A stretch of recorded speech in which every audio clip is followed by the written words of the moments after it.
নির্বাচনকে সামনে রেখে দলীয় নেতাকর্মী আর প্রার্থীদের চাঙ্গা করতে উত্তরাঞ্চল সফরে আসছেন বিএনপি চেয়ারম্যান তারেক রহমান। 29 জানুয়ারি রাজশাহীর ঐতিহাসিক মাদ্রাসা মাঠের জনসভায় বক্তব্য রাখবেন তিনি।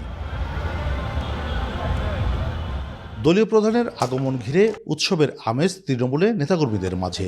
13 জন এমপি এই রাজশাহী শহরে আসবেন এবং আমার কাছে 5 থেকে 7 লক্ষ লোকের এই জনসভায় উপস্থিত হবে। বিএনপির অন্যতম প্রধান নেতা তারেক রহমান, উনি দীর্ঘদিন বাংলাদেশের বাইরে ছিলেন, তো উনি আসাতে এটা নর্মালি সারা দেশের তৃণমূলের নেতাকর্মীরা অনেক উজ্জীবিত হবে। চাঁপাইনবাবগঞ্জের মানুষ মুখিয়ে আছে আগামী 12 তারিখে ধানের শীষে ভোট দিবে এবং তার যদি পদচারণা এই অঞ্চলে হয় তাহলে অবশ্যই এই অঞ্চলের মানুষ আরও উজ্জীবিত হবে।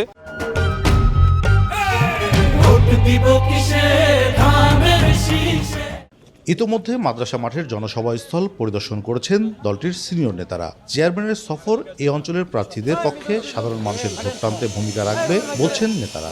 বাংলাদেশের মতো অন্যান্য দেশের শহীদ প্রেসিডেন্ট জিয়া রহমানের প্রতিচ্ছা হিসেবে নেতৃত্ব দিবেন।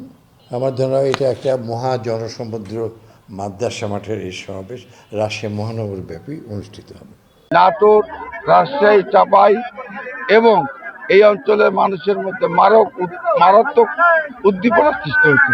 আগামী সংসদ নির্বাচনে যে সমস্ত নেতাকর্মীদের বিভেদ আছে, দ্বিধাদ্বন্দ্ব আছে, আইন শৃঙ্খলা বাহিনীও নিয়েছে ব্যাপক প্রস্তুতি। তারেক রহমানের সফরে নিরাপত্তা নিশ্চিতের কথা জানিয়েছে পুলিশ।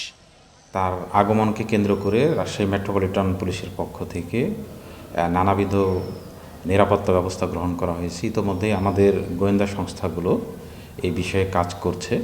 রাজশাহীর সমাবেশ শেষে তারেক রহমান ওই দিন নওগাঁ ও বগুড়ায় আলাদা দুটি সমাবেশে বক্তব্য রাখবেন। কাজী শাহেদ, দেশ টিভি, রাজশাহী।